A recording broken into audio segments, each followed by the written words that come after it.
আসসালামু আলাইকুম রহমতুল্লাহ। ফুটিমারি দক্ষিণ পাড়া যুব সমাজের উদ্যোগে আমাদের রাস্তাঘাট ক্লিন করার যে প্রসেসটা এটা অলরেডি আমরা শুরু করে দিয়েছি। আর এই কাজটি আমাদের করার জন্য যে অনুপ্রেরণা জুগিয়েছে সে হচ্ছে ইঞ্জিনিয়ার রহমত হাসান আলিফ সাহেব। তার অনুপ্রেরণায়, তার কথা মতো এবং তার সাজেশন মতো আমরা আমাদের এই কাজটা শুরু করছি। এবং তার যে মহৎ উদ্যোগ, সেই উদ্যোগটা আল্লাহ কবুল করুক।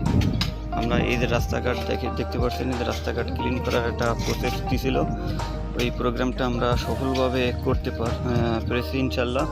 এবং সামনে যতটুকু বাকি আছে এটুকু করার চেষ্টা করতেছি।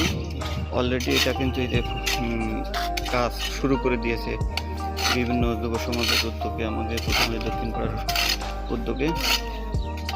তো সবাই আমাদের জন্য দোয়া করবেন এবং আমাদের এই রাস্তাটা যেন স্বয়ংসম্পূর্ণভাবে কাজ শেষ করতে পারি এবং সুন্দরভাবে একটা কাজ সমাপ্তি করতে পারি, এই তৌফিক দান করুক। এবং আমাদের এই যে রাস্তাটা সুন্দর করে সাজানোর জন্য বিভিন্ন উদ্যোগ নিয়েছে ইঞ্জিনিয়ার রহমত হাসান আলিফ সাহেব। ওনার উদ্যোগটা বিভিন্ন জায়গার রাস্তাঘাটে পরিষ্কার থাকতে হবে এবং কোনো প্রকার জন্য জলাবদ্ধতা না থাকে, রাস্তাঘাটের জন্য কোনো প্রকার নষ্ট না হয়। এবং সেই সাথে সাথে কিছু গাছের একটা ডিমান্ড আছে, যে সামনে যে বর্ষার সিজন আছে, বর্ষার সিজনে একটা গাছের কিছু চারা দিবে, হয়তো সেই চারা আমরা রোপণ করব, যেন আমাদের এই গ্রামটা অর্থাৎ আমাদের দক্ষিণ পাড়াটা যেন সুন্দরভাবে স্বাবলম্বী করে তুলতে পারি এবং মনোরম একটা পরিবেশ তৈরি হয়। সেই জন্য মূলত তার এই উদ্যোগটা। এবং বিভিন্ন প্রকার গাছগাছালি এবং সাথে তাল গাছের একটা দেওয়া আছে, যে তাল গাছ লাগাইলে নাকি তাদের বজ্রপাত অনেকটাই নিরোধ করা সম্ভব। সুতরাং আমরা চেষ্টা করব যে আমরা কিছু তালের চারা রোপণ করার জন্য, এবং সাথে সাথে অন্য আরও অনেক চারা রোপণ করব।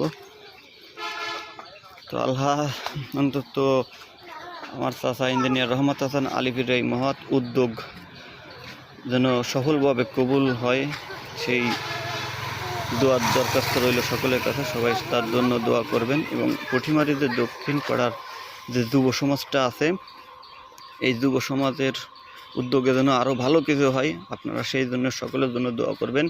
তারা যেন সুন্দরভাবে চলতে পারে, সুস্থ থাকে, সেই জন্য সবাই তাদের জন্য একটু দোয়া করবেন, যেন তারা সামনে এর থেকে বড় বড় মহৎ উদ্যোগ যেন স্বয়ংসম্পূর্ণভাবে তারা